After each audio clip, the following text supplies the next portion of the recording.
Welcome to the Capitol building on this Monday afternoon. Thank you everybody for coming today.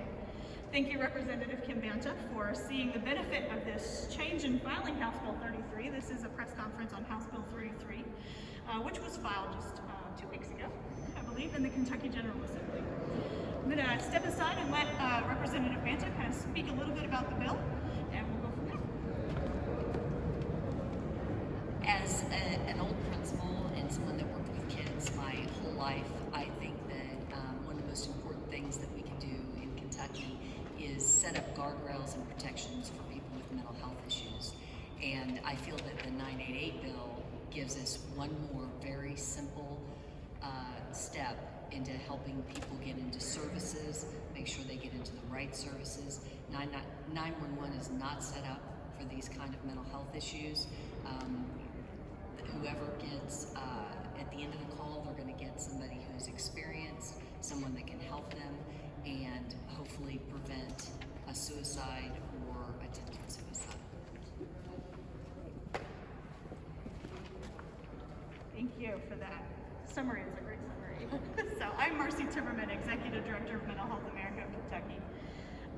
The bill itself holds a 70-cent cell phone fee, so per line, per cell phone, per month. That is equal to the one that we have for 911. So we want to make sure that folks are seeing that this is an equal charge. This is not, a significant amount extra or anything like that. And something really important, I think, to hammer in is that we're not taking money from 911. We love our 911 system. Our emergency services folks want this bill. They want this to pass. So this is really a big help to everyone in Kentucky. We've got to remember that every Kentuckian can be impacted by mental health issues.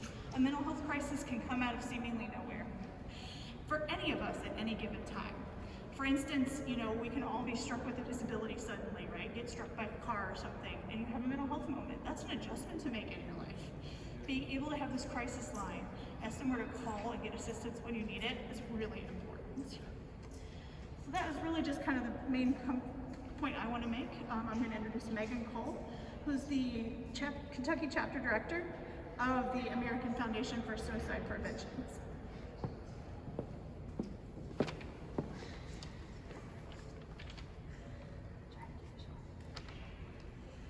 Well, Marcie and Representative Banta have done a really thorough job of explaining the basics of House Bill 373 and our goal of funding 988, and having continuous and sustainable funding to community mental health centers that answer the National Suicide Prevention Lifeline calls here in Kentucky. So instead, I'm going to tell you some stories to make this fight personal to you, because suicide is something that affects everyone, and suicide prevention is everybody's responsibility. Over the years, I've worked with hundreds upon hundreds of suicide loss survivors, and the question that plagues every single one of us is, what if? What if I had noticed their pain? What if I had gone to visit that day? What if we hadn't had that fight? So I'm posing to you that question today, what if? What if we could do more to stop suicide? Linda was vibrant, loving, and full of life. She had this way of making everyone around her feel special, and she was constantly checking in to make sure everyone was happy and okay. She lost her lifelong battle with depression on December 11, 2014. Linda was my aunt. What if she had known about the Lifeline? Mere weeks after getting involved with the American Foundation for Suicide Prevention as a volunteer years ago, I learned about the risk factors and warning signs of suicide, and I realized that a friend of mine was in the midst of a suicidal crisis. I found her unconscious, and after she was revived, I was able to connect her with resources from a local community mental health center after calling the Lifeline. My friend lived because of these local resources and a localized response. What if I hadn't known about these resources? Our chapter makes contact with thousands every year, sharing resources in different communities throughout the Bluegrass. And I could tell you countless stories, but one that still sticks out in my mind years later is a young woman about my age who came up to me, and she asked for something small she could take because she was depressed and she was losing hope. But it had to be small because she didn't want her fiance to know she was struggling. And what keeps me up at night is that I gave her a card with the Lifeline number, and what if in their darkest hour, they are unable to answer her call.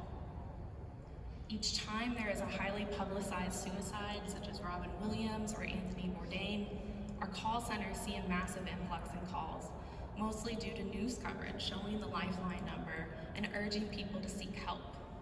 We're anticipating these call numbers to grow at that same substantial rate going forward, as a simple 3-digit dialing code, 988, will be that much easier to remember and to access than 1-800-273-8255. What if there isn't enough funding or staff to answer this influx of calls? What if it's your friend or your parent or your child who's trying to get a hold of a trained counselor? Just this weekend, I received a voicemail from someone who appeared to be in the midst of a crisis. I called the local crisis line for our community mental health center instead of the national number because I wanted local support and resources. I knew with it being the weekend that if I called the national line, after so many minutes on hold, I'd be rolled over to a regional or a national center, and I would lose that localized resources and response. I sat on hold for over 30 minutes because the reality is my local center has to answer multiple other lines on nights and weekends because those other lines have funding behind them that the National Suicide Prevention Lifeline doesn't. They do this because lines such as the domestic violence line have funding, and this funding from answering other lines is one of the only ways that our local crisis centers can stay afloat. What if they didn't have to do that? What if they had enough funding for staff to just focus on suicide prevention and the Lifeline? So what it boils down to is this: at the end of the day, when you are left with life's what ifs, you don't want to be asking yourself, what if the Lifeline had been fully funded? You want to be asking, what if it hadn't? I'm going to bring up now a very special person, one of my volunteers, Jake Richardson, who is somebody with lived experience of his own attempt to talk about how important it is to have these resources in place.